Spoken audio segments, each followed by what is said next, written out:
मैं पूरी जिंदगी मैक यूजर रहा हूं, पुराने सफेद लैपटॉप से लेकर महंगे इंटेल मैक तक। लेकिन 5 साल पहले अगर कोई मुझसे पूछता कि मैक खरीदना चाहिए या विंडोज, मैं बिना सोचे कहता विंडोज, क्योंकि उस वक्त मैक बेकार थे, धीमे, बग से भरे हुए और भारी काम संभालने लायक नहीं। यहां तक कि मैं, जो मैक का दीवाना था, वक्त मान चुका था विंडोज बेहतर है। लेकिन फिर सब बदल गया।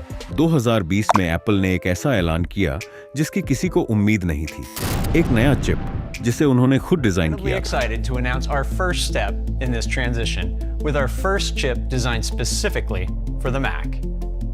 And we call it M1. M1 पहले तो लगा बस मार्केटिंग है, फिर मैंने उसे इस्तेमाल किया और ऐसा लगा जैसे कोई साइकिल चला रहा था और अचानक उसे लंबोर्गिनी मिल गई हो।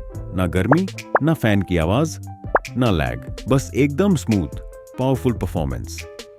अब सवाल ये है, ये इतना खास क्यों था? पारंपरिक कंप्यूटर में सीपीयू, जीपीयू, आरआईएम सब अलग अलग हिस्से होते हैं, एक दूसरे से धीमी गति से जुड़े हुए। लेकिन M1 ये सब कुछ एक ही चिप पर था। CPU, GPU, neural engine, RIM एक ही सिलिकॉन पर। इसका मतलब तेज कनेक्शन, कम गर्मी, ज्यादा एफिशिएंसी, कम पावर की खपत, छोटा साइज, लंबी बैटरी। ये सिर्फ एक चिप नहीं था, ये कंप्यूटर को दोबारा सोचने जैसा था। दिलचस्प बात यह है कि ये सब शुरू हुआ इंटेल की एक गलती से।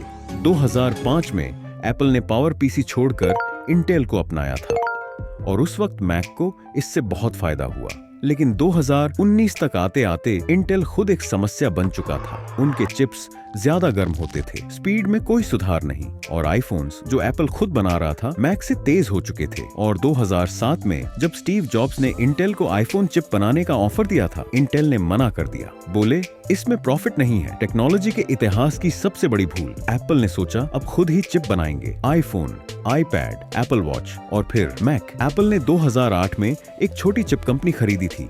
10 साल बाद उनके मोबाइल चिप्स न सिर्फ टक्कर दे रहे थे बल्कि राजत कर रहे थे। और फिर एप्पल ने कंप्यूटर की दुनिया में सबसे बड़ा कदम नवंबर 2020 में, जब दुनिया महामारी से जूझ रही थी, एप्पल ने लॉन्च किया एक मैकबुक एयर, मैकबुक प्रो और मैक मिनी। सबको शक था, कई दावे ज्यादा अच्छे लग रहे थे। 3.5 गुना तेज सीपीयू, 6 गुना तेज जीपीयू, 18 घंटे की बैटरी लाइफ। लेकिन जब रिव्यू आए, एप्पल ने जो कहा था उससे भी ज्यादा दिया। फोटोग्राफर्स ने भारी RW फाइल्स को बिना किसी रुकावट के एडिट किया। वीडियो एडिटर्स ने घंटों बिना किसी आवाज के काम किया। डेवलपर्स ने कोड को 2 गुनी तेजी से कंपाइल किया। फैन लेस मैकबुक्स ने 4 लाख रुपए तक के इंटेल लैपटॉप्स को हरा दिया। यहाँ तक कि विंडोज को वर्चुअल मशीन में चलाते हुए भी M1 ने विंडोज पीसीस को हरा दिया। ये सिर्फ एफिशिएंसी नहीं थी, ये था वर्चस्व। आज हम जाओ चौथी जनरेशन M4 ARM तक पहुंच चुके हैं, लेकिन आज भी ज्यादातर लोग M1 से आगे नहीं बढ़े। क्यों? क्योंकि M1 आज भी उतना ही दमदार है। मानो आपने 2020 में रॉकेट खरीद लिया हो और कोई कहे कि नया रॉकेट सिर्फ 3% तेज है। जब आप पहले ही लाइट स्पीड पर हो तो क्या फर्क पड़ता है? इंटेल का मार्केट क्रैश हुआ, क्वालकॉम को टेंशन हुई, माइक्रोसॉफ्ट ने ARM पर